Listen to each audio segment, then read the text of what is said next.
English premier ലീഗിൽ 4 മത്സരം ശേഷിക്കെയാണ് Liverpool കിരീടം സ്വന്തമാക്കിയത്. സ്വന്തം തട്ടകമായ ആൻഫീൽഡിൽ ടോട്ടനത്തെ 1-നെതിരെ 5 ഗോളിന് തകർത്തായിരുന്നു ലിവർപൂൾ കിരീടം ഉറപ്പിച്ചത്. 6 വർഷത്തെ കാത്തിരിപ്പിനൊടുവിൽ ലിവർപൂൾ വീണ്ടും ഇംഗ്ലീഷ് ചാമ്പ്യന്മാരായി മാറിയ ഓരോ നിമിഷവും ആൻഫീൽഡിൽ പ്രകമ്പനങ്ങൾ കൊണ്ട് നിറഞ്ഞു. റിക്ടർ സ്കെയിൽ ഉപയോഗിച്ച് ആൻഫീൽഡിലുണ്ടായ കിരീട നേട്ടത്തിന്റെ ആഘോഷങ്ങൾക്കിടെയുണ്ടായ ചെറിയ ഭൂചലനത്തിന്റെ അളവ് റെക്കോർഡ് ചെയ്തതിന്റെ കണക്കുകളാണ് ഇപ്പോൾ പുറത്തുവരുന്നത്. ലിവർപൂൾ സർവകലാശാലയിലെ ശാസ്ത്രജ്ഞരാണ് ആൻഫീൽഡിലെ ആരാധകരുടെ ആഘോഷം സൃഷ്ടിച്ച പ്രകമ്പനം റെക്കോർഡ് ചെയ്തത്.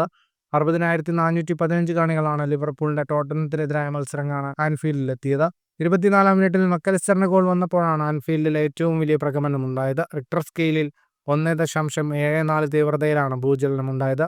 രണ്ടാം പകുതിയിൽ സ്ഥലവല കുലുക്കിയപ്പോൾ ആൻഫീൽഡിൽ റിക്ടർ സ്കെയിലിൽ രേഖപ്പെടുത്തിയത് 1.60 തീവ്രത. 69-ാം മിനിറ്റിൽ ടോട്ടനം താരത്തിന് ഓൺ ഗോൾ വന്ന ലിവർപൂൾ സ്കോർ 5-1 റിക്ടർ സ്കെയിലിൽ രേഖപ്പെടുത്തിയത് 1.03 തീവ്രതയിലെ പ്രകമ്പനം. അർനെ സ്ലോട്ടിന് കീഴിൽ പ്രീമിയർ ലീഗ് ചാമ്പ്യന്മാരായ ലിവർപൂൾ ഇത്തവണ 34 കളിയിൽ 25-ലും ജയിച്ചു. തോറ്റത് 2 കളിയിൽ മാത്രം. ഫുട്ബോൾ ലോകത്തെ കൂടുതൽ വാർത്തകൾക്കും വിശേഷങ്ങൾക്കുമായി സ്പോർട്സ് കഫേ സബ്സ്ക്രൈബ് ചെയ്യുക.